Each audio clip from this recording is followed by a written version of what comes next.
Well, howdy ho. This is your Uncle Staffman coming to you live from the underbelly. We are outside today. We are going to experience the great outdoors. I am sitting outside enjoying the sun here in California and just sitting here reflecting. This is a Monday episode.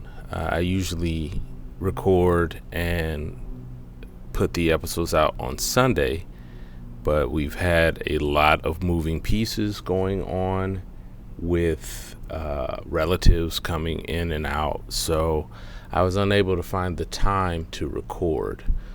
So I have it now, and yeah, we're outside doing the recording. So I wanted to see if you all had a good weekend, if you all enjoyed yourselves. Back to school is right around the corner, so for us who have kids, this is our celebration time because our kids are getting ready to go back to school. So we're trying to do some last minute things with the kids to have fun with them so that they can enjoy the last remnants of summer before school starts. I know one of the things we wanted to do was go to the state fair out here, but it was just so much going on that we kind of lost track of time and was unable to do that.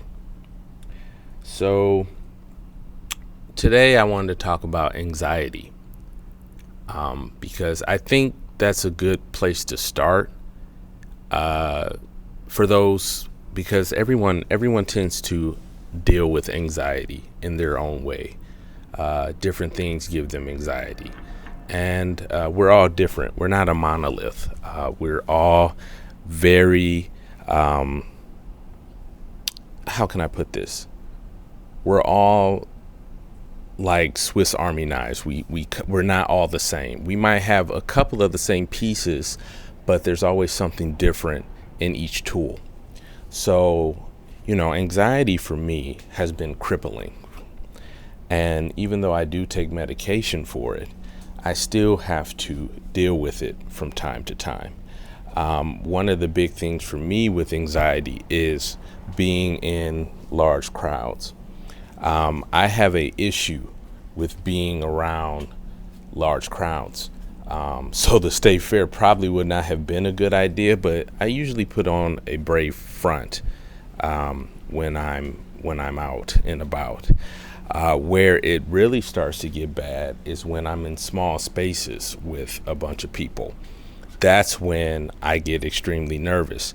I'm fine on my own in a small space, but when there's like 5, 6, 7, 8, 9 people in one little area, then I really get nervous. So you can imagine how I feel on an elevator. So I remember when I got out of the service, I was doing contracting work as an aircraft mechanic. I worked down south near Lancaster, California, and I really enjoyed that work for a little while, but it did put me far away from my family. I was 6 hours away from my family, and I tried to come up there every weekend, but eventually it took a toll and it really stressed me out. But that's a story for another time. Anyway, while I was doing this job out in close to Lancaster, I remember I was working on some components. So I just got out the service. So maybe it's July 2014, somewhere in there. I had just got out the service, and I'm still trying to adjust to the normalcy of being a civilian. I was in the Guard, but I was still a civilian during my normal time. So I wasn't active duty. Anyway, I was sitting on a little wheelabout stool that mechanics use. And as I was sitting there, I was putting on the components. Now, I know everybody here because I've had the opportunity to meet them. And it was a great opportunity to tell them about my experiences working on aircraft. As a contractor, you're not guaranteed to be there for a long period of time unless they offer you a job. Unfortunately, Most contractors have to live a mobile life, which is if one job ends, you have to go to another job. You always have to keep hustling. It's not a place where you'll end up staying stationary. That's not a life you want to live when you are married. So it wasn't a good experience for me, particularly that, but it is what it is. So I was working in a mock-up area, putting components together on a board so we can see how we were going to translate these components inside the aircraft. And come to find out, some engineers was coming over. So I didn't think it was going to be a big deal. I was like, okay, they're just going to come over and look. So I'm sitting in this mock-up room. It's almost like about the size of a walk-in closet. So I'm working on that, and the engineers walk in, 8 people in this small area where I was at. And I remember having a sense of dread when they came in. I mean, they came in, they were like, hey, how's it going, John? And I said, oh, I'm all right. But my heart started racing really bad. And ultimately, what ended up happening was I said, could you all excuse me? And I remember leaving out of that area, out of the hangar, and going to my car and breaking down, crying. And I couldn't figure out why. So I ended up calling the VA 1-800 number, and I'm like, hey, I'm having a panic attack. I don't know what happened. So I'm walking through the steps of what happened. I'm telling them, hey, I was just sitting there. I was doing my thing, and all these people walked in on me. And the lady I was talking to at the time said, did they do something to you? I said, no. I said, that's the problem. Like, I don't know why why that happened the way it did. And that was really my first real bout with anxiety. And from then on, it's been the same way. I do not like being in small spaces with large amounts of people. Large spaces, like I said, like the state fair or something like that, it's easy for me to maneuver through because I don't have a lot of people around me. There is somewhat space, but when it's a small space where I don't have privacy or I don't have a sense of I can control the area around me, then yeah, I tend to freak out real bad. And that's what happened. So yeah, anxiety can be a beast. But the truth of the matter is that you have to find a way to cope.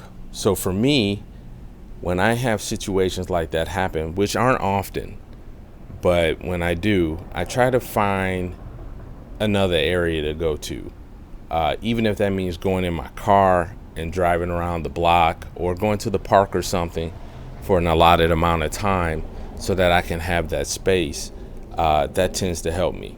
One thing that I do know that helps me out, now don't laugh at me, but something I like to do is I play Pokemon Go. So when I'm stressed out, I will go out of the area where I'm at, where there's a lot of people, and I'll play Pokemon Go, 15, 20 minutes. It helps me to walk. It gives me a chance to really just get away from that before I have to go back in. So it helps me to build the resiliency to be able to go back in and deal with what I need to deal with. Because, we're an adult. We're all adults. We can't just lean on anxiety and think that it will get us out of every situation. Sometimes you have to find ways to maneuver so that you're able to handle what's in front of you. Now, this is not a fix-all or a one-size-fits-all solution because everyone handles anxiety different. And something I would say is have compassion. Make sure to have compassion for people who have anxiety. Especially if you're a spouse or if you're a partner or a friend, a sibling, whoever your significant other is. Have compassion for those who have anxiety because you have no idea what they're dealing with. Now, I do say that, every situation may vary, but still apply compassion because without applying compassion, you are in essence telling the person that you're around to get over it. You may not be saying it out loud, but your actions and how you're carrying yourself in regards to that person is reflecting you saying, hey, you need to get over it. So yeah, I mean, that's something that I wanted to talk about. And I also wanted to let you know that for those who are on the fence about medication and about seeking treatment, I'll tell you, do what's best for you, but always seek advice from those who are wiser than you. The reason why I say that is I know a lot of people don't want to be drugged up because they feel they're not themselves. And that can be the case sometimes, but always do your research. That's what I do. I always read up on the medicine that they want me to take or the pills. Seek out therapy. I'm a strong proponent for therapy. I feel therapy really does allow you to get a lot of things out. And I would also say that, find a group. Find a group. You don't have to share everything, but just find a tribe of your people and hang out with them. Hey, maybe you don't want to talk about your problems. Maybe you just want to exist in that moment. And that's just fine. Hey, that's okay. That's just fine. Find your group. For me, it's my community on Pokemon. I have a group of people that I play with in my local area. So it's nice when I get the opportunity to go play with them because it allows me to vent. And, I also want to bring up something else too. Try not to be so serious. Go ahead, vent, and let it go. I'm reminded of an episode of The Twilight Zone called Kick the Can, where these older citizens are living in a nursing home. But one citizen is saying that, we need to be young. We need to have fun. So he tries to get everybody to play a game of kick the can because he said he believes that there's still magic in the world. And that if we can play this game of kick the can, we'll be young again. His best friend that he's known since childhood is there too. But he says that we're old. We need to be old and we need to just live in that moment. Anyway, the one friend who wants to play kick the can, he heads outside and he gets the rest of his friends to go with him, and they go outside and they start playing. And as they are playing, they start to get more youthful and more youthful. Eventually, they are kids and they're out there playing. So they'll be playing kick the can forever, being young. And the one friend who was serious and didn't want to give it a chance, he told him, hey, take me with you. I want to go. But it was too late. They didn't remember him. And he got left behind. So, even though we're adults and we feel like there is reality, try to be a kid for a little while.